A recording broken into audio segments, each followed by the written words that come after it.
ਸਤਿ ਸ਼੍ਰੀ ਅਕਾਲ ਜੀ। ਤੁਸੀਂ ਪ੍ਰਾਈਮ ਮਿਨਿਸਟਰ ਟੈਲੀਵਿਜ਼ਨ ਦੇਖ ਰਹੇ ਹੋ। ਮੈਂ ਹਾਂ ਸਵਰਨ ਸਿੰਘ ਟੈਣਾ ਤੇ ਹਰ ਰੋਜ਼ ਦੀ ਤਰ੍ਹਾਂ ਹੀ ਪ੍ਰੋਗਰਾਮ ਖਬਰ ਦੀ ਖਬਰ ਲੈ ਕੇ ਹਾਜ਼ਰ ਹਾਂ। ਪਹਿਲੀ ਵੱਡੀ ਖਬਰ ਦੇ ਵੱਲ ਜਾਣ ਤੋਂ ਪਹਿਲਾਂ ਪੰਜਾਬ ਦੇ ਮੌਸਮ ਦੀ ਹਾਲ ਬਿਆਨੀ। ਪੰਜਾਬ ਦੇ ਵਿੱਚ ਅੱਜ ਪੂਰਾ ਦਿਨ ਹਰ ਥਾਂ ਦੇ ਉੱਤੇ ਗਰਮੀ ਪਈ ਹੈ। ਯਾਨੀ ਕਿ ਪੰਜਾਬ ਦੇ ਕਿਸੇ ਵੀ ਹਿੱਸੇ ਦੇ ਵਿੱਚੋਂ ਅੱਜ ਮੀਂਹ ਪੈਣ ਦੀਆਂ ਖਬਰਾਂ ਨਹੀਂ ਮਿਲੀਆਂ, ਪਰ ਮੌਸਮ ਵਿਭਾਗ ਦੇ ਵੱਲੋਂ ਇਹ ਭਵਿੱਖਬਾਣੀ ਕੀਤੀ ਗਈ ਹੈ ਕਿ ਆਉਂਦੇ 2 ਤੋਂ ਲੈ ਕੇ 3 ਦਿਨਾਂ ਤੱਕ ਪੰਜਾਬ ਦੇ ਵਿੱਚ ਭਰਵਾਂ ਮੀਂਹ ਪੈਣ ਦੀ ਪੂਰੀ ਆਸ ਹੈਗੀ ਆ। ਸੋ ਜੇਕਰ ਇਹ ਮੀਂਹ ਪੈ ਜਾਂਦਾ ਤਾਂ ਕਿਸਾਨੀ ਦੀ ਮੁਸ਼ਕਲ ਦੇ ਵਿੱਚ ਥੋੜ੍ਹੀ ਜਿਹੀ ਕਟੌਤੀ ਹੋ ਜਾਣੀ ਹੈ। ਪਰ ਇਹ ਵੀ ਬੇਨਤੀ ਕਰਨੀ ਬਣਦੀ ਆ, ਅਰਦਾਸ ਕਰਨੀ ਬਣਦੀ ਹੈ ਕਿ ਐਤਕੀ ਉਹ ਕੁਝ ਨਾ ਹੋਵੇ ਜਿਹੜਾ ਕੋਈ 4 ਕੁ ਦਿਨ ਪਹਿਲਾਂ ਹੋਇਆ, ਕਿਉਂਕਿ ਉਦੋਂ ਜਾਨੀ ਤੇ ਮਾਲੀ ਨੁਕਸਾਨ ਮੀਂਹ ਹਨੇਰੀ ਝੱਖੜ ਝੁੱਲੇ ਦੇ ਕਰਕੇ ਖਾਸਾ ਹੋਇਆ। ਮੀਂਹ ਦੀ ਜ਼ਰੂਰਤ ਹੈ ਕਿਸਾਨੀ ਨੂੰ ਵੀ, ਬਾਕੀ ਹਰ ਜੀਵ ਜੰਤੂ ਨੂੰ ਵੀ, ਪਰ ਜੇਕਰ ਨੁਕਸਾਨ ਹੁੰਦਾ ਜਾਨੀ ਮਾਲੀ ਤਾਂ ਉਹਦੀ ਭਰਪਾਈ ਕਦੇ ਵੀ ਨਹੀਂ ਹੋ ਸਕਦੀ। ਖਾਸ ਕਰਕੇ ਜਿਹੜੇ ਲੋਕਾਂ ਦੇ ਘਰਾਂ ਦੇ ਵਿੱਚ ਸੱਥਰ ਵਿਛ ਜਾਂਦੇ ਆ, ਕਿਉਂਕਿ ਕਈ ਥਾਵਾਂ ਦੇ ਉੱਤੇ ਪਿਛਲੇ ਦਿਨੀ ਕੰਧਾਂ ਡਿੱਗੀਆਂ, ਕਈ ਥਾਵਾਂ ਦੇ ਉੱਤੇ ਛੱਤਾਂ ਡਿੱਗੀਆਂ, ਕਈ ਥਾਵਾਂ ਦੇ ਉੱਤੇ ਹੋਰ ਨੁਕਸਾਨ ਹੋਇਆ ਦਰਖਤ ਡਿੱਗਣ ਦੇ ਕਰਕੇ। ਸੋ ਉੱਦਾਂ ਦਾ ਕੁਝ ਵੀ ਨਾ ਵਾਪਰੇ, ਇਹਦੀ ਅਰਦਾਸ ਕਰਦੇ ਆ। ਹੁਣ ਜੇਕਰ ਪਹਿਲੀ ਖਬਰ ਦੇ ਵੱਲ ਜਾਂਦੇ ਆ ਤਾਂ ਉਹ ਭਾਰਤ ਤੇ ਖਾਸ ਕਰਕੇ ਪੰਜਾਬ ਦੇ ਵਿੱਚ ਕਰੋਨਾ ਦੇ ਵੱਧਦੇ ਕਹਿਰ ਦੇ ਨਾਲ ਜੁੜੀ ਹੋਈ ਹੈ। ਕਈ ਲੋਕਾਂ ਨੂੰ ਅਸੀਂ ਇਹ ਗੱਲ ਕਹਿੰਦੇ ਆ ਕਿ ਕਰੋਨਾ ਦੇ ਬਾਬਤ ਤੁਹਾਡੇ ਕੀ ਵਿਚਾਰ ਆ। ਜਦੋਂ ਵਿਚਾਰ ਲਈਦੇ ਆ, ਉਹਨਾਂ ਦੇ ਵੱਲੋਂ ਬੜੀ ਇਸ ਗੱਲ ਦੇ ਉੱਤੇ ਅਣਗਹਿਲੀ ਭਰੀ ਜਿਹੜੀ ਸ਼ਬਦਾਵਲੀ ਵਰਤੀ ਜਾਂਦੀ ਆ। ਉਹ ਕਹਿੰਦੇ ਵੀ ਕੋਈ ਕਰੋਨਾ ਕਰਾਨਾ ਨਹੀਂ ਗਾ, ਇਹ ਤਾਂ ਸਿਰਫ ਡਰਾਮੇਬਾਜ਼ੀ ਹੈ, ਇਹ ਹੋ ਸਕਦਾ ਜੀ ਕਿ ਹੋਵੇ ਹੀ ਨਾ ਕਿਸੇ ਨੂੰ, ਇਹ ਤਾਂ ਸਰਕਾਰਾਂ ਦੇ ਵੱਲੋਂ ਧਿਆਨ ਲਾਂਭੇ ਕਰਨ ਦੀ ਖਾਤਰ ਮੁੱਦਾ ਖੜਾ ਕੀਤਾ ਗਿਆ।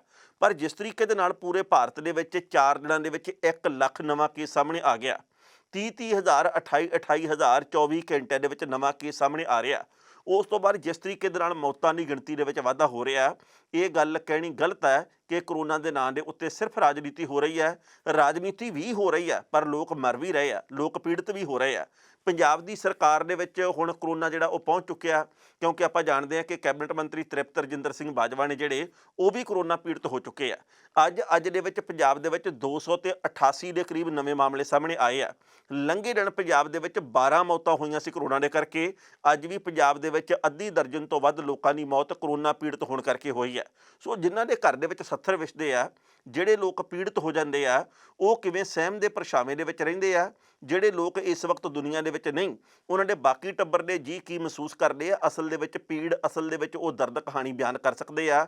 ਮੇਰੇ ਵਰਗੇ ਜਾਂ ਕੋਈ ਵੀ ਹੋਰ ਜਿਹੜਾ ਸੱਜਣਾ, ਉਹ ਤਾਂ ਹੋ ਸਕਦਾ ਕਿ ਇਸ ਮਾਮਲੇ ਨੂੰ ਬਿਲਕੁਲ ਗੰਭੀਰਤਾ ਦੇ ਨਾਲ ਨਾ ਲਵੇ, ਪਰ ਜਿਹਦੇ ਉੱਤੇ ਪੈਂਦੀ ਆ ਅਸਲ ਦੇ ਵਿੱਚ ਉਸ ਨੂੰ ਪਤਾ ਲੱਗਦਾ। ਪਰ ਦੁੱਖ ਦੀ ਗੱਲ ਇਹ ਵੀ ਹੈ ਕਿ ਹਾਲੇ ਤੱਕ ਭਾਰਤ ਦੇ ਵਿੱਚ ਜਾਂ ਦੁਨੀਆ ਦੇ ਕਿਸੇ ਵੀ ਹਿੱਸੇ ਦੇ ਵਿੱਚ ਕਰੋਨਾ ਦੀ ਕੋਈ ਵੀ ਦਵਾਈ ਨਹੀਂ ਬਣੀ ਤੇ ਆਉਂਦੇ ਸਮੇਂ ਦੇ ਵਿੱਚ ਯਾਨੀ ਕਿ ਕੁਝ ਕੁ ਮਹੀਨਿਆਂ ਦੇ ਵਿੱਚ ਬਣਨ ਦੀ ਆਸ ਵੀ ਨਹੀਂ ਕੀਤੀ ਜਾ ਸਕਦੀ। ਹਾਲਾਂਕਿ ਭਾਰਤ ਦੇ ਸਿਹਤ ਮਹਿਕਮੇ ਦੇ ਵੱਲੋਂ ਕਹੀ ਜਾ ਰਹੀ ਹੈ ਕਿ ਟਰਾਇਲ ਹੈ ਜਿਹੜੇ ਚੱਲ ਰਹੇ ਆ, ਦਵਾਈ ਅਸੀਂ ਤਿਆਰ ਕਰ ਲਈ ਹੈ, ਪਰ ਕਦੋਂ ਟਰਾਇਲ ਸਫਲ ਹੋਣਗੇ, ਉਸ ਤੋਂ ਬਾਅਦ ਕਦੋਂ ਆਮ ਲੋਕਾਂ ਵਾਸਤੇ ਇਹ ਦਵਾਈ ਮੁਹੱਈਆ ਕਰਵਾਈ ਜਾਊਗੀ, ਇਹ ਵਕਤ ਨੇ ਬਿਆਨ ਕਰਨਾ। ਪਰ ਇਸ ਕਰੋਨਾ ਦੇ ਕਰਕੇ ਜਾਨੀ ਨੁਕਸਾਨ ਤਾਂ ਹੋ ਹੀ ਰਿਹਾ, ਮਾਲੀ ਨੁਕਸਾਨ ਬਹੁਤ ਵੱਡੇ ਪੱਧਰ ਦੇ ਉੱਤੇ ਹੋਇਆ ਕੁੱਲ ਦੁਨੀਆ ਦੇ ਵਿੱਚ। ਭਾਰਤ ਜਿਹੜਾ ਕਿ ਇਸ ਵਕਤ ਆਪਾਂ ਜਾਣਦੇ ਹਾਂ ਪਹਿਲਾਂ ਹੀ GDP ਦੇ ਕਰਕੇ ਬਹੁਤ ਨੁਕਸਾਨਿਆ ਗਿਆ, ਜਿੱਥੇ ਕਿ ਲੋਕ ਚੱਕੀ ਦੇ ਦੋਹਾਂ ਪੁੜਾਂ ਦੇ ਵਿੱਚ ਪਿਸ ਰਹੇ ਆ, ਜਿੱਥੇ ਲੋਕਾਂ ਦੀ ਚੀਕ ਨਿਕਲੀ ਹੋਈ ਹੈ ਮਹਿੰਗਾਈ ਦੇ ਕਰਕੇ, ਜਿੱਥੇ ਰਾਹਤ ਨਾਂ ਦੀ ਕੋਈ ਵੀ ਚੀਜ਼ ਨਹੀਂ ਆ, ਸਿਰਫ ਤੇ ਸਿਰਫ ਮੁੱਦਾ ਤੇ ਰਾਇ ਹੀ ਆ। ਉੱਥੇ ਲੋਕ ਆ ਜਿਹੜੇ ਇਸ ਵਕਤ ਕਾਰੋਬਾਰੀ ਖਾਸ ਕਰਕੇ ਉਹ ਮੁੜ ਕੇ ਪਹਿਲਾਂ ਵਾਲੀ ਥਾਂ ਦੇ ਉੱਤੇ ਆ ਜਾਣਗੇ 2-3 ਮਹੀਨਿਆਂ ਦੇ ਵਿੱਚ, ਇਸ ਗੱਲ ਦੀ ਆਸ ਨਹੀਂ। ਬਹੁਤ ਸਾਰੇ ਲੋਕਾਂ ਨੇ ਹੁਣ ਤੱਕ ਖੁਦਕੁਸ਼ੀ ਕੀਤੀ ਹੈ ਕਰੋਨਾ ਦੇ ਪ੍ਰਭਾਵ ਦੇ ਕਰਕੇ, ਕਿਉਂਕਿ ਲੋਕਾਂ ਨੂੰ ਇਸ ਗੱਲ ਦੀ ਆਸ ਹੀ ਨਹੀਂ ਕਿ ਸਾਡਾ ਕਾਰੋਬਾਰ ਪਹਿਲਾਂ ਵਾਂਗੂ ਚੱਲੂਗਾ, ਸਾਡੇ ਘਰ ਦੇ ਵਿੱਚ ਰੋਟੀ ਟੁੱਕ ਚੱਲਦਾ ਰਹੂਗਾ। ਕਿੰਨੀਆਂ ਹੀ ਖੁਦਕੁਸ਼ੀ ਦੀਆਂ ਖਬਰਾਂ ਅਸੀਂ ਇਸ ਪ੍ਰੋਗਰਾਮ ਦੇ ਰਾਹੀਂ ਸਾਂਝੀਆਂ ਕੀਤੀਆਂ। ਪਹਿਲਾਂ ਇਸ ਰਿਪੋਰਟ ਦਾ ਵੇਰਵਾ ਕਿ ਪੰਜਾਬ ਦੇ ਵਿੱਚ ਕਰੋਨਾ ਕਿਹੜੀ ਥਾਂ ਦੇ ਉੱਤੇ ਪਹੁੰਚ ਚੁੱਕਿਆ, ਕਿਹੜੀ ਥਾਂ ਦੇ ਉੱਤੋਂ ਕੇਸ ਸਾਹਮਣੇ ਆਏ ਆ, ਤੇ ਬਾਅਦ ਵਿੱਚ ਕਰਾਂਗੇ ਟਿੱਪਣੀ। ਪੰਜਾਬ ਦੇ ਵਿੱਚ ਕਰੋਨਾ ਦਾ ਕਹਿਰ ਫਿਰ ਤੋਂ ਵੱਧਦਾ ਜਾ ਰਿਹਾ। ਅੱਜ ਕਰੋਨਾ ਵਾਇਰਸ ਦੇ 288 ਨਵੇਂ ਕੇਸ ਸਾਹਮਣੇ ਆਏ ਨੇ। ਪੰਜਾਬ ਦੇ ਵਿੱਚ ਕਰੋਨਾ ਮਰੀਜ਼ਾਂ ਦੀ ਗਿਣਤੀ 8799 ਹੋ ਗਈ ਹੈ। ਅੱਜ ਕਰੋਨਾ ਵਾਇਰਸ ਦੇ ਨਾਲ 8 ਮੌਤਾਂ ਹੋਣ ਦੀ ਵੀ ਖਬਰ ਪ੍ਰਾਪਤ ਹੋਈ ਹੈ। ਪੰਜਾਬ ਦੇ ਵਿੱਚ ਕਰੋਨਾ ਨਾਲ ਮਰਨ ਵਾਲਿਆਂ ਦੀ ਗਿਣਤੀ 221 ਤੋਂ ਉੱਪਰ ਹੋ ਚੁੱਕੀ ਹੈ। ਬੁੱਧਵਾਰ ਨੂੰ 288 ਨਵੇਂ ਮਰੀਜ਼ ਸਾਹਮਣੇ ਆਏ ਨੇ ਤੇ 8 ਮੌਤਾਂ ਦੀ ਖਬਰ ਹੈ, ਜਿਸ ਵਿੱਚ ਅੰਮ੍ਰਿਤਸਰ ਤੇ ਜਲੰਧਰ ਤੋਂ 3-3 ਤੇ ਪਠਾਨਕੋਟ ਤੇ ਲੁਧਿਆਣਾ ਤੋਂ 1-1 ਮੌਤ ਦੀ ਖਬਰ ਹੈ। ਜਲੰਧਰ ਦੇ ਵਿੱਚ ਸਭ ਤੋਂ ਵੱਧ ਮਰੀਜ਼ 92 ਸਾਹਮਣੇ ਆਏ ਨੇ। ਇਸ ਤੋਂ ਇਲਾਵਾ ਲੁਧਿਆਣਾ ਦੇ ਵਿੱਚ 61, ਅੰਮ੍ਰਿਤਸਰ ਤੋਂ 22 ਮਰੀਜ਼ ਸਾਹਮਣੇ ਆਏ ਨੇ ਤੇ ਕੁੱਲ 204 ਮਰੀਜ਼ ਹੁਣ ਸਿਹਤਯਾਬ ਵੀ ਹੋਏ ਨੇ। ਪੰਜਾਬ ਦੇ ਵਿੱਚ 4,21,593 ਲੋਕਾਂ ਦੇ ਸੈਂਪਲ ਹੁਣ ਤੱਕ ਕੋਵਿਡ ਟੈਸਟ ਵਾਸਤੇ ਭੇਜੇ ਜਾ ਚੁੱਕੇ ਨੇ, ਜਿਸ ਵਿੱਚ 8799 ਮਰੀਜ਼ ਕਰੋਨਾ ਵਾਇਰਸ ਦੇ ਨਾਲ ਪ੍ਰਭਾਵਿਤ ਹੋਣ ਦੇ ਟੈਸਟ ਕੀਤੇ ਗਏ ਨੇ ਤੇ 5867 ਲੋਕ ਸਿਹਤਯਾਬ ਹੋਏ ਨੇ। ਇਹਨਾਂ ਦੇ ਵਿੱਚ 2711 ਲੋਕ ਐਕਟਿਵ ਮਰੀਜ਼ ਦੇ ਤੌਰ ਦੇ ਉੱਤੇ ਵੀ ਜਾਣੇ ਗਏ ਨੇ। ਇਸੇ ਤਰੀਕੇ ਨਾਲ ਜਾਣਕਾਰੀ ਪ੍ਰਾਪਤ ਹੋਈ ਹੈ ਕਿ ਪੰਜਾਬ ਦੇ ਮੁੱਖ ਮੰਤਰੀ ਕੈਪਟਨ ਅਮਰਿੰਦਰ ਸਿੰਘ ਦੇ ਵੱਲੋਂ ਵੀ ਆਪਣਾ ਕਰੋਨਾ ਟੈਸਟ ਕਰਵਾਇਆ ਗਿਆ ਤੇ ਪੰਜਾਬ ਦੇ ਬਾਕੀ ਸਾਰੇ ਮੰਤਰੀਆਂ ਦੇ ਵੱਲੋਂ ਵੀ ਕਰੋਨਾ ਟੈਸਟ ਕਰਵਾਏ ਜਾਣ ਦੀਆਂ ਖਬਰਾਂ ਪ੍ਰਾਪਤ ਹੋਈਆਂ ਨੇ। ਜਾਣਕਾਰੀ ਦੇ ਮੁਤਾਬਕ ਤ੍ਰਿਪਤ ਰਜਿੰਦਰ ਸਿੰਘ ਬਾਜਵਾ ਦੇ ਕਰੋਨਾ ਪ੍ਰਭਾਵਿਤ ਹੋਣ ਤੋਂ ਬਾਅਦ ਸਾਰੇ ਹੀ ਮੰਤਰੀਆਂ ਦੇ ਵਿੱਚ ਇਸ ਮਾਮਲੇ ਦੇ ਉੱਤੇ ਸਹਿਮ ਪਾਇਆ ਗਿਆ ਤੇ ਪੰਜਾਬ ਦੇ ਮੁੱਖ ਮੰਤਰੀ ਦੇ ਵੱਲੋਂ ਬਾਹਦਾਇਤ ਇਹ ਗੱਲ ਸਭਨਾਂ ਨੂੰ ਕਹੀ ਗਈ ਕਿ ਸਾਰੇ ਹੀ ਅਧਿਕਾਰੀ, ਸਾਰੇ ਹੀ ਮੰਤਰੀ ਤੇ ਸਾਰੇ ਹੀ ਵਿਧਾਇਕ ਆਪੋ ਆਪਣਾ ਕਰੋਨਾ ਟੈਸਟ ਕਰਵਾਉਣ ਤਾਂ ਜੋ ਅਸਲ ਸਥਿਤੀ ਦਾ ਪਤਾ ਲੱਗ ਸਕੇ।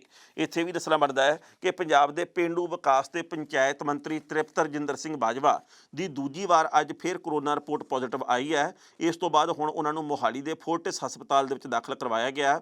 ਦੱਸਣਯੋਗ ਹੈ ਕਿ ਬਾਜਵਾ ਦਾ ਬੀਤੀ 10 ਜੁਲਾਈ ਨੂੰ ਕਰੋਨਾ ਟੈਸਟ ਕਰਵਾਇਆ ਗਿਆ ਸੀ, ਜੋ ਕਿ 11 ਜੁਲਾਈ ਨੂੰ ਰਿਪੋਰਟ ਆਉਣ ਦੇ ਉੱਤੇ ਪੋਜ਼ਿਟਿਵ ਪਾਏ ਗਏ। ਕੱਲ੍ਹ ਦੁਬਾਰਾ ਉਹਨਾਂ ਦਾ ਟੈਸਟ ਲਿਆ ਗਿਆ ਜੋ ਫਿਰ ਰਿਪੋਰਟ ਪੋਜ਼ਿਟਿਵ ਪਾਈ ਗਈ। ਮਿਲੀ ਜਾਣਕਾਰੀ ਦੇ ਮੁਤਾਬਕ ਟੈਸਟ ਪੋਜ਼ਿਟਿਵ ਆਉਣ ਤੋਂ ਬਾਅਦ ਵਿਭਾਗ ਵੱਲੋਂ ਬਾਜਵਾ ਦੇ ਘਰ ਨੂੰ ਸੈਨੀਟਾਈਜ਼ ਕਰਵਾਇਆ ਜਾ ਰਿਹਾ ਤੇ ਉਹਨਾਂ ਨਾਲ ਕੰਮ ਕਰਨ ਵਾਲਿਆਂ ਦੇ ਵੀ ਨਮੂਨੇ ਲੈ ਕੇ ਜਾਂਚ ਲਈ ਭੇਜੇ ਜਾ ਰਹੇ ਨੇ। ਫਿਲਹਾਲ ਉਹਨਾਂ ਦੀ ਹਾਲਤ ਸਥਿਰ ਹੈ ਤੇ 1-2 ਦਿਨਾਂ ਦੇ ਵਿੱਚ ਨਿਗਰਾਨੀ ਦੇ ਵਿੱਚ ਰੱਖਣ ਤੋਂ ਬਾਅਦ ਉਹਨਾਂ ਨੂੰ ਘਰ ਦੇ ਵਿੱਚ ਹੀ ਕੁਆਰੰਟੀਨ ਵਾਸਤੇ ਭੇਜਿਆ ਜਾ ਸਕਦਾ ਹੈ।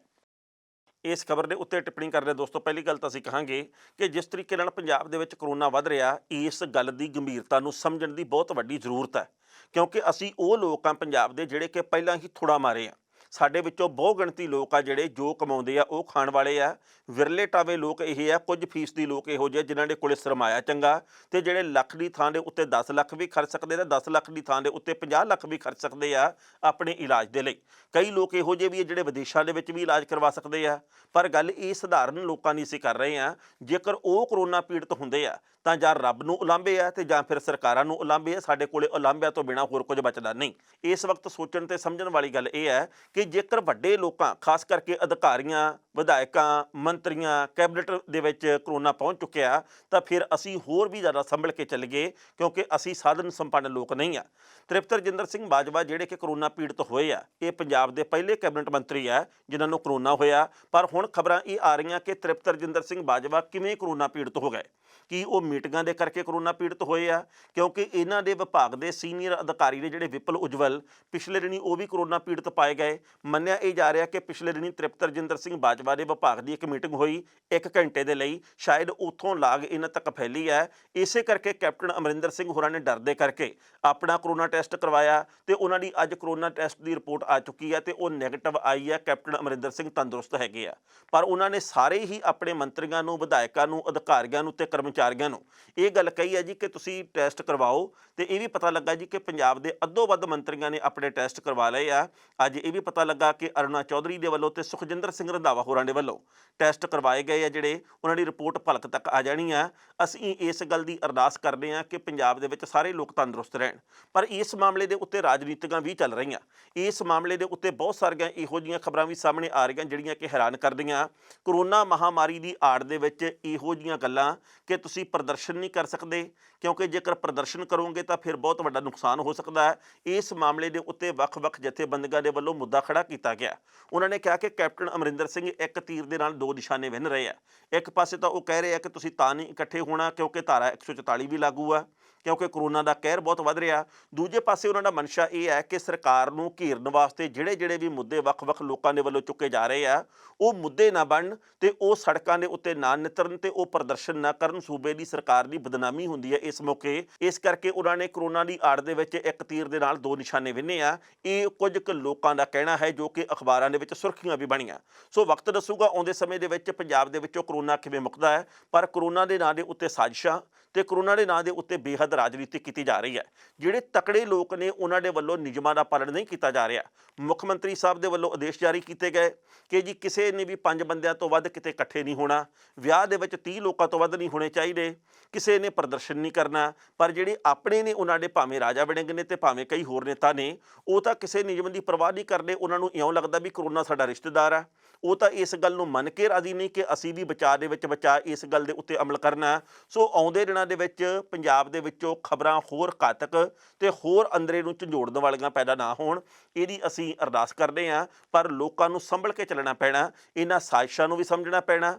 ਇਹਨਾਂ ਦੂਰ ਅੰਦੇਸ਼ੀ ਜੋ ਗੱਲਾਂ ਕੀਤੀਆਂ ਜਾ ਰਹੀਆਂ ਸਰਕਾਰਾਂ ਦੇ ਵੱਲੋਂ ਆਪਣੇ ਆਪ ਦੇ ਬਚਾਅ ਦੇ ਲਈ, ਉਹਨਾਂ ਦੇ ਵੱਲ ਵੀ ਸਾਨੂੰ ਗੌਰ ਕਰਨੀ ਪੈਣੀ ਆ, ਪਰ ਇਹਦੇ ਨਾਲ ਸਾਨੂੰ ਆਪਣੀ ਸਿਹਤ ਦਾ ਖਿਆਲ ਵੀ ਕਰਨਾ ਪੈਣਾ। ਮੈਂ ਜਿਵੇਂ ਮੁੱਢ ਦੇ ਵਿੱਚ ਗੱਲ ਕਹੀ, ਉਹ ਵਾਰ-ਵਾਰ ਇਸ ਕਰਕੇ ਚਿਤਾਰਦਾ ਕਿਉਂਕਿ ਇਹ ਸਾਡੇ ਸੁਭਾਅ ਦਾ ਅੰਗ ਬਣ ਚੁੱਕੀ ਹੈ। ਸਾਨੂੰ ਇਸ ਵਕਤ ਇਕੱਲੇ ਉਲਾਂਭਿਆਂ ਦੇ ਵਿੱਚ ਨਹੀਂ, ਸਗੋਂ ਸਾਨੂੰ ਇਸ ਵਕਤ ਜ਼ਿੰਮੇਵਾਰੀਆਂ ਦੇ ਵਿੱਚ ਵੀ ਯਕੀਨ ਰੱਖਣਾ ਚਾਹੀਦਾ। ਸਾਡੇ ਮਗਰ ਆਉਣ ਵਾਲੇ ਸਿਰਫ ਟੱਬਰ ਦੇ ਜੀ ਹੁੰਦੇ ਆ, ਕਿਸੇ ਮੰਤਰੀ ਨੇ, ਕਿਸੇ ਸੰਤਰੀ ਨੇ, ਕਿਸੇ ਅਧਿਕਾਰੀ ਨੇ ਸਾਡੇ ਲਈ ਮਗਰ ਨਹੀਂ ਆਉਣਾ। ਇਸ ਕਰਕੇ ਜ਼ਿੰਦਗੀ ਸਾਡੀ ਆਪਣੀ ਆ, ਬਚਾਅ ਅਸੀਂ ਇਹਦਾ ਖੁਦ ਕਰਨਾ। ਇਹ ਜ਼ਿੰਦਗੀ ਸਰਕਾਰੀ ਨਹੀਂ, ਕਿਸੇ ਰਾਜਨੀਤਿਕ ਧਿਰ ਦੀ ਨਹੀਂ। ਰਾਜਨੀਤਿਕ ਲੋਕਾਂ ਦੇ ਮਗਰ ਲੱਗ ਕੇ ਸਾਨੂੰ ਆਪਣੀ ਜ਼ਿੰਦਗੀ ਨੂੰ ਖਤਮ ਨਹੀਂ ਕਰਨਾ ਚਾਹੀਦਾ। ਨਿਯਮਾਂ ਦਾ ਵੱਧ ਤੋਂ ਵੱਧ ਪਾਲਣ ਕਰੋ ਜਿਹੜੇ ਕਿ ਸਿਹਤ ਵਿਭਾਗ ਦੇ ਵੱਲੋਂ ਜਾਰੀ ਕੀਤੇ ਗਏ ਆ। ਖਬਰਾਂ ਦੇ ਉੱਤੇ ਵਿਚਾਰ ਚਰਚਾ ਦੋਸਤੋ ਅਸੀਂ ਇਸੇ ਤਰੀਕੇ ਨਾਲ ਜਾਰੀ ਰੱਖਾਂਗੇ, ਪਰ ਪਹਿਲਾਂ ਲੈਂਦੇ ਹਾਂ ਛੋਟੀ ਜਿਹੀ ਬ੍ਰੇਕ।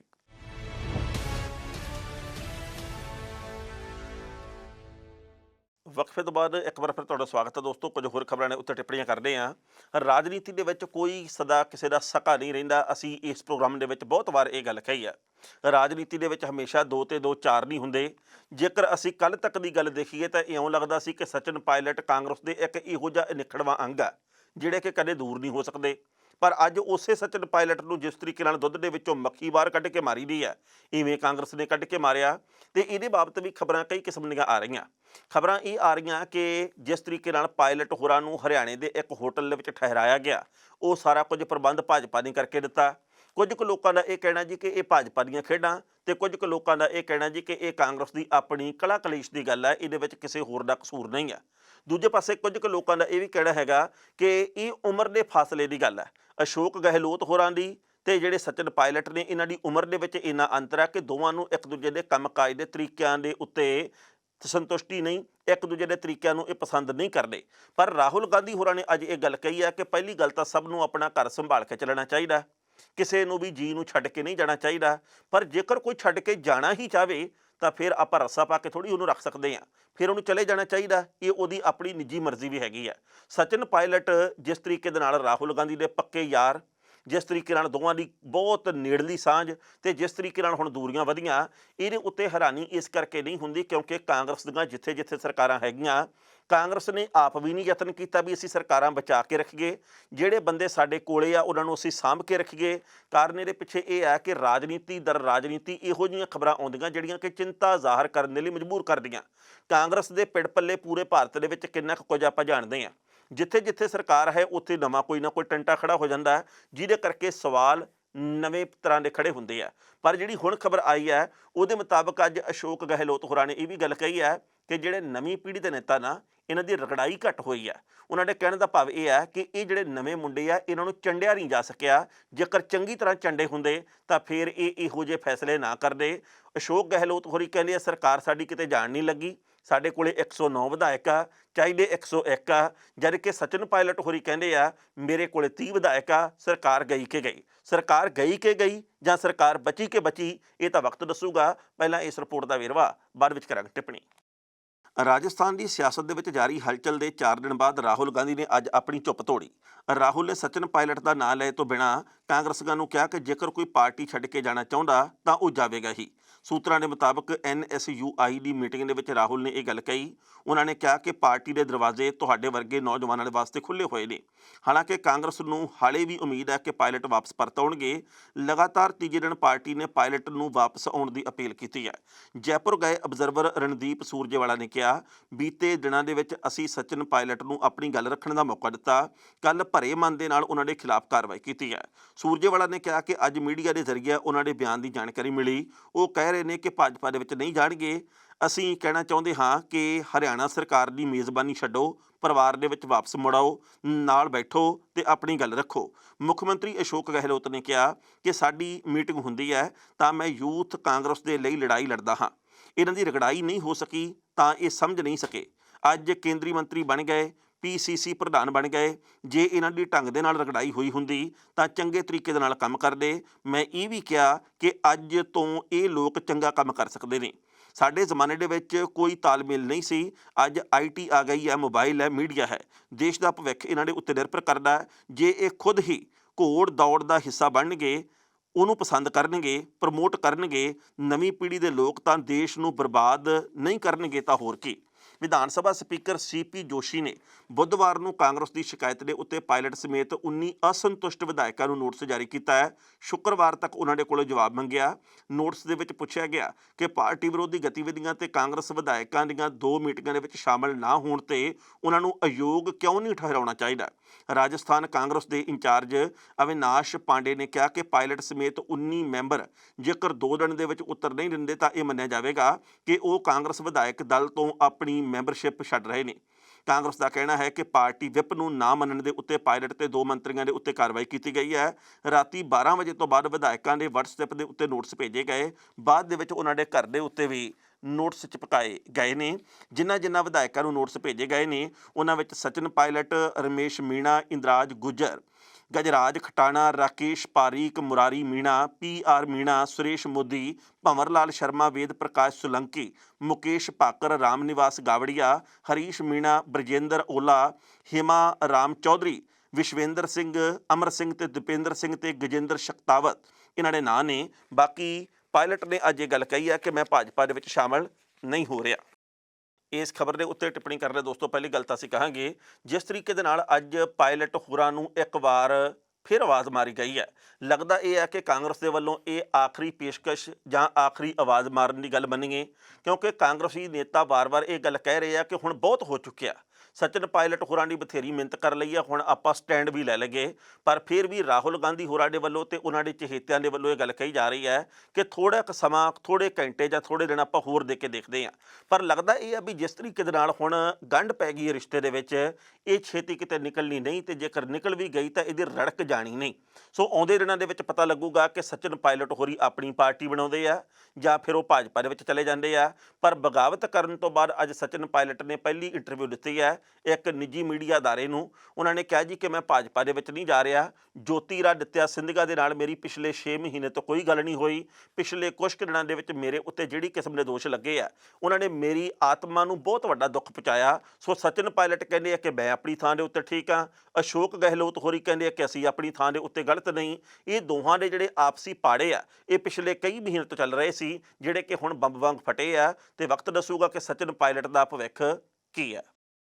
ਪੰਜਾਬ ਦੀ ਰਾਜਨੀਤੀ ਦੇ ਵਿੱਚ ਲਗਾਤਾਰ ਉਥਲ-ਪੁਥਲ ਹੋ ਰਹੀ ਹੈ। ਹਾਲਾਂਕਿ 1.5 ਸਾਲ ਬਾਅਦ ਹਾਲੇ ਵੋਟਾਂ ਪੈਣੀਆਂ, ਪਰ ਜਿਸ ਤਰੀਕੇ ਦੇ ਨਾਲ ਲਗਾਤਾਰ ਖਬਰਾਂ ਆ ਰਹੀਆਂ ਕਿ ਸੁਖਦੇਵ ਸਿੰਘ ਢੀਂਡਸਾ ਹੋਰਾਂ ਦੇ ਵੱਲੋਂ ਵੱਖ-ਵੱਖ ਅਕਾਲੀ ਦਲਾਂ ਨੂੰ ਆਪਣੇ ਨਾਲ ਜੋੜਿਆ ਜਾ ਰਿਹਾ।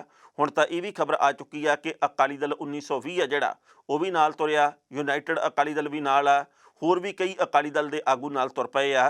ਕੀ ਇਹ ਸਾਰੇ ਜਾਣੇ ਮਿਲ ਕੇ ਸ਼੍ਰੋਮਣੀ ਗੁਰਦੁਆਰਾ ਪ੍ਰਬੰਧਕ ਕਮੇਟੀ ਨੂੰ ਬਾਦਲਾਂ ਦੇ ਕਬਜ਼ੇ ਦੇ ਵਿੱਚੋਂ ਬਾਹਰ ਕੱਢ ਸਕਣਗੇ, ਜਾਂ ਕੀ ਆਉਂਦੇ ਸਮੇਂ ਦੇ ਵਿੱਚ ਢੀਂਡਸਾ ਪਰਿਵਾਰ ਆ ਜਿਹੜਾ ਉਹ ਆਪਣੇ ਸਮਰਥਕਾਂ ਨੂੰ ਨਾਲ ਲੈ ਕੇ, ਹਮਖਿਆਲਾਂ ਨੂੰ ਨਾਲ ਲੈ ਕੇ ਕੋਈ ਨਵੀਂ ਚੁਣੌਤੀ ਪੇਸ਼ ਕਰ ਸਕਦਾ ਹੈ? ਇਹਦੇ ਵੱਲ ਸਭ ਦੀ ਨਿਗਾਹ ਟਿਕੀ ਰਹਿਣੀ ਹੈ। ਪਰ ਸਭ ਦੇ ਆਪੋ ਆਪਣੇ ਵਿਚਾਰ ਹੈ। ਕੋਈ ਇਹ ਗੱਲ ਕਹਿੰਦਾ ਕਿ ਢੀਂਡਸਾ ਹੋਰਾਂ ਨੂੰ ਸ਼ਹਿ ਆ ਜਿਹੜੀ ਉਹ ਦਿੱਲੀਓਂ ਆ, ਕੋਈ ਇਹ ਗੱਲ ਕਹਿੰਦਾ ਕਿ ਢੀਂਡਸਾ ਹੋਰਾਂ ਨੂੰ ਥਾਪੜਾ ਜਿਹੜਾ ਉਹ ਕੈਪਟਨ ਅਮਰਿੰਦਰ ਸਿੰਘ ਦਾ, ਕੋਈ ਕੁਛ ਕਹਿੰਦਾ, ਕੋਈ ਕੁਛ ਕਹਿੰਦਾ। ਯਾਨੀ ਕਿ ਇਸ ਵਕਤ ਮੁਕਾਬਲਾ ਜਿਹੜਾ ਅਕਾਲੀ ਦਲ ਜਿਹੜਾ ਨਵਾਂ ਬਣਿਆ, ਜਿਹਨੂੰ ਡੈਮੋਕ੍ਰੇਟਿਕ ਕਹਿ ਰਹੇ ਆ, ਤੇ ਅਕਾਲੀ ਦਲ ਬਾਦਲ ਦੇ ਵਿੱਚ ਚੱਲ ਰਿਹਾ। ਇੱਕ ਦੂਜੇ ਦੇ ਬੰਦੇ ਪੱਟਣ ਦਾ ਸਿਲਸਿਲਾ ਸ਼ੁਰੂ ਹੋ ਚੁੱਕਿਆ। ਆਉਂਦੇ ਸਮੇਂ ਦੇ ਵਿੱਚ ਇਹ ਸਿਲਸਿਲਾ ਹੋਰ ਅੱਗੇ ਤੋਂ ਅੱਗੇ ਵਧਣਾ, ਇਸ ਗੱਲ ਦੀ ਸਾਨੂੰ ਪੂਰੀ ਆਸ ਹੈ। ਪਰ ਇਹ ਵੀ ਪਤਾ ਲੱਗਾ ਜੋ ਕਿ ਕਰਨੈਲ ਸਿੰਘ ਪੀਰ ਮੁਹੰਮਦ ਦੇ ਰੂਪ ਦੇ ਵਿੱਚ ਗੱਲ ਸਾਹਮਣੇ ਆਈ ਹੈ। ਉਹਨਾਂ ਨੇ ਕਿਹਾ ਜੀ ਕਿ ਬ੍ਰਹਮਪੁਰਾ ਸਾਹਿਬ ਇਸ ਗੱਲ ਤੋਂ ਬੇਹੱਦ ਨਿਰਾਸ਼ ਆ ਕਿ ਉਹਨਾਂ ਦੇ ਸਾਥੀ ਛੱਡ ਕੇ ਉਹਨਾਂ ਨੂੰ ਤੇ ਢੀਂਡਸਾ ਧੜੇ ਦੇ ਨਾਲ ਜੁੜ ਗਏ ਆ। ਰਾਜਨੀਤੀ ਦੇ ਵਿੱਚ ਮੈਂ ਇਸੇ ਕਰਕੇ ਕਹਿਣਾ ਕੋਈ ਕਿਸੇ ਦਾ ਸਕਾ ਨਹੀਂ। ਪਹਿਲਾਂ ਇਸ ਰਿਪੋਰਟ ਦਾ ਵੇਰਵਾ ਤੇ ਬਾਅਦ ਵਿੱਚ ਕਰਾਂਗੇ ਟਿੱਪਣੀ। ਸੁਖਦੇਵ ਸਿੰਘ ਢੀਂਡਸਾ ਤੇ ਉਹਨਾਂ ਦੇ ਸਾਥੀ ਆਉਂਦੇ ਸਮੇਂ ਦੇ ਵਿੱਚ ਕੀ ਸ਼੍ਰੋਮਣੀ ਗੁਰਦੁਆਰਾ ਪ੍ਰਬੰਧਕ ਕਮੇਟੀ ਨੂੰ ਬਾਦਲ ਪਰਿਵਾਰ ਦੇ ਕਬਜ਼ੇ ਦੇ ਵਿੱਚੋਂ ਕੱਢ ਸਕਣਗੇ? ਸਭ ਤੋਂ ਵੱਡਾ ਸਵਾਲ ਇਹ ਹੈ। ਪਰ ਜਿਸ ਤਰੀਕੇ ਦੇ ਨਾਲ ਢੀਂਡਸਾ ਧੜੇ ਨੂੰ ਸਮਰਥਨ ਮਿਲ ਰਿਹਾ, ਉਸ ਤੋਂ ਬਾਅਦ ਇਹ ਜਾਪਦਾ ਕਿ ਸੁਖਬੀਰ ਸਿੰਘ ਬਾਦਲ ਦੇ ਲਈ ਆਉਂਦੇ ਸਮੇਂ ਦੇ ਵਿੱਚ ਚੁਣੌਤੀ ਵੱਧ ਜਾਣੀ ਹੈ।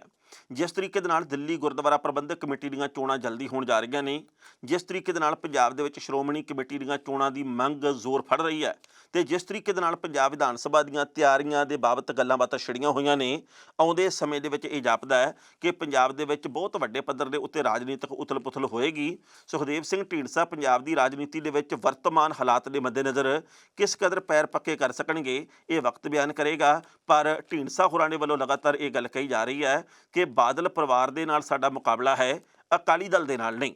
ਉਹਨਾਂ ਦਾ ਕਹਿਣਾ ਹੈ ਕਿ ਪਰਿਵਾਰਵਾਦ ਦੇ ਚੱਕਰ ਦੇ ਵਿੱਚ ਇਹਨਾਂ ਲੋਕਾਂ ਦੇ ਵੱਲੋਂ ਅਕਾਲੀ ਦਲ ਦੇ ਸਿਧਾਂਤਾਂ ਦਾ ਘਾਣ ਕੀਤਾ ਗਿਆ ਤੇ ਅਸੀਂ ਉਹਨਾਂ ਸਿਧਾਂਤਾਂ ਦਾ ਪਾਲਣ ਕਰਨ ਵਾਲੇ ਲੋਕ ਹਾਂ। ਇਸ ਖਬਰ ਦੇ ਉੱਤੇ ਟਿੱਪਣੀ ਕਰਦੇ ਦੋਸਤੋ ਪਹਿਲੀ ਗੱਲ ਤਾਂ ਅਸੀਂ ਕਹਾਂਗੇ ਸੁਖਦੇਵ ਸਿੰਘ ਢੀਂਡਸਾ ਹੋਰਾਂ ਦੇ ਵੱਲੋਂ ਜਿਹੜੀ ਇਹ ਪਾਰੀ ਖੇਡੀ ਗਈ ਹੈ, ਇਹ ਪਾਰੀ ਹੈ ਜਿਹੜੀ ਉਹ ਉਹਨਾਂ ਦੇ ਮਨ ਦੇ ਮੁਤਾਬਕ ਕਿੰਨੀ ਕੁ ਸਫਲਤਾ ਹਾਸਲ ਕਰਦੀ ਹੈ, ਹਾਲ ਦੀ ਘੜੀ ਕੁਝ ਕਿਹਾ ਨਹੀਂ ਜਾ ਸਕਦਾ। ਪਰ ਕੁਝ ਕੁ ਲੋਕਾਂ ਦਾ ਇਹ ਕਹਿਣਾ ਵੀ ਜੇਕਰ ਅਸੀਂ ਵੱਡੇ ਬਾਦਲ ਸਾਹਿਬ ਦੇ ਉੱਤੇ ਦੋਸ਼ ਲਾਉਂਦੇ ਆ ਕਿ ਉਹਨਾਂ ਨੇ ਆਪਣੇ ਪੁੱਤ ਦੇ ਪੈਰ ਪੱਕੇ ਕਰਨ ਦੇ ਲਈ ਸਾਰਾ ਕੁਝ ਕੁਰਬਾਨ ਕਰਤਾ, ਪਰ ਲੋਕ ਇਹ ਗੱਲ ਕਹਿੰਦੇ ਵੀ ਢੀਂਡਸਾ ਸਾਹਿਬ ਨੇ ਵੀ ਤਾਂ ਆਪਣੇ ਪੁੱਤ ਪਰਮਿੰਦਰ ਸਿੰਘ ਢੀਂਡਸਾ ਦੇ ਪੈਰ ਪੱਕੇ ਕਰਨ ਦੇ ਲਈ ਕਈ ਫੈਸਲੇ ਸਮੇਂ-ਸਮੇਂ ਤੇ ਲਏ। ਸੋ ਲੋਕ ਤੁਲਨਾ ਕਰਕੇ ਦੇਖਦੇ ਆ ਤੇ ਤੁਲਨਾ ਦੇ ਵਿੱਚੋਂ ਨਿਕਲਦਾ ਲੋਕਾਂ ਦੀ ਨਜ਼ਰ ਦੇ ਵਿੱਚ ਇਹ ਹੈ ਵੀ ਤਕਰੀਬਨ 19-21 ਦੇ ਫਾਸਲੇ ਨਾਲ ਸਾਰੇ ਇੱਕੋ ਜਿਹੇ ਆ। ਸੋ ਢੀਂਡਸਾ ਸਾਹਿਬ ਆਪਣੇ ਆਪ ਨੂੰ ਕਿਵੇਂ ਵੱਖਰੇ ਸਾਬਤ ਕਰਨਗੇ? ਢੀਂਡਸਾ ਸਾਹਿਬ ਇੱਕ ਗੰਭੀਰ ਨੇਤਾ ਦੇ ਤੌਰ ਦੇ ਉੱਤੇ ਆ, ਉਹਨਾਂ ਨੂੰ ਅਸੀਂ ਗੰਭੀਰਤਾ ਦੇ ਨਾਲ ਹਮੇਸ਼ਾ ਗੱਲ ਕਰਦੇ ਦੇਖਿਆ। ਪਰ ਇਸ ਵਕਤ ਜਦੋਂ ਕਿ ਪੰਜਾਬ ਦੇ ਵਿੱਚ ਪਾਰਟੀਆਂ ਬਹੁਤ ਖੜੀਆਂ ਹੋਈਆਂ ਤੇ ਪੰਜਾਬ ਦੇ ਵਿੱਚ 1.5 ਸਾਲ ਦਾ ਹਾਲੇ ਸਮਾਂ ਪਿਆ ਵੋਟਾਂ ਦੇ ਅੰਦਰ, ਜਦੋਂ ਇਸ ਵਕਤ ਪੰਜਾਬ ਦੇ ਵਿੱਚ ਆਮ ਆਦਮੀ ਪਾਰਟੀ ਵੀ ਸੰਘਰਸ਼ ਕਰ ਰਹੀ ਹੈ ਪੈਰ ਪੱਕੇ ਕਰਨ ਦੇ ਲਈ, ਕਾਂਗਰਸ ਤੋਂ ਲੋਕ ਸੰਤੁਸ਼ਟ ਨਹੀਂ, ਬਾਦਲ ਪਰਿਵਾਰ ਦਾ ਪਿੱਛਾ ਬੇਅਦਬੀ ਦਾ ਕਾਂਡ ਨਹੀਂ ਛੱਡ ਰਿਹਾ, ਬਾਕੀ ਜਿਹੜੇ ਤੀਜੇ ਚੌਥੇ ਪੰਜਵੇਂ ਮੋਰਚੇ ਵਾਲੇ ਆ ਉਹ ਆਪਸ ਦੇ ਵਿੱਚ ਖਿੰਡੇ ਹੋਏ ਆ, ਤਾਂ ਢੀਂਡਸਾ ਗਰੁੱਪ ਨੂੰ ਜਾਂ ਉਹਨਾਂ ਦੇ ਅਕਾਲੀ ਦਲ ਡੈਮੋਕ੍ਰੇਟਿਕ ਨੂੰ ਕਿੰਨਾ ਕੁ ਪਿਆਰ ਤੇ ਸਤਿਕਾਰ ਮਿਲਦਾ ਤੇ ਲੋਕ ਇਹਨਾਂ ਦੇ ਉੱਤੇ ਕਿੰਨਾ ਕੁ ਯਕੀਨ ਕਰਦੇ ਆ, ਇਹ ਵਕਤ ਨੇ ਸਾਰੀ ਕਹਾਣੀ ਆਪ ਬਿਆਨ ਕਰਨੀ ਹੈ। ਖਬਰਾਂ ਦੇ ਉੱਤੇ ਵਿਚਾਰ ਚਰਚਾ ਹੋਰ ਵੀ ਕੀਤੀ ਜਾ ਸਕਦੀ ਸੀ, ਪਰ ਜੋ ਵਕਤ ਦੀ ਘਾਟੇ ਰੁਕਣ ਦਾ ਇਸ਼ਾਰਾ ਕਰ ਰਹੀ ਹੈ। ਕੱਲ੍ਹ ਨੂੰ ਇਸੇ ਵੇਲੇ ਖਬਰ ਦੀ ਖਬਰ ਲੈ ਕੇ ਫਿਰ ਹਾਜ਼ਰ ਹੋਵਾਂਗੇ। ਉਦੋਂ ਤੱਕ ਲਈ ਆਗਿਆ ਦਿਓ। ਬਹੁਤ ਬਹੁਤ ਮਿਹਰਬਾਨੀ।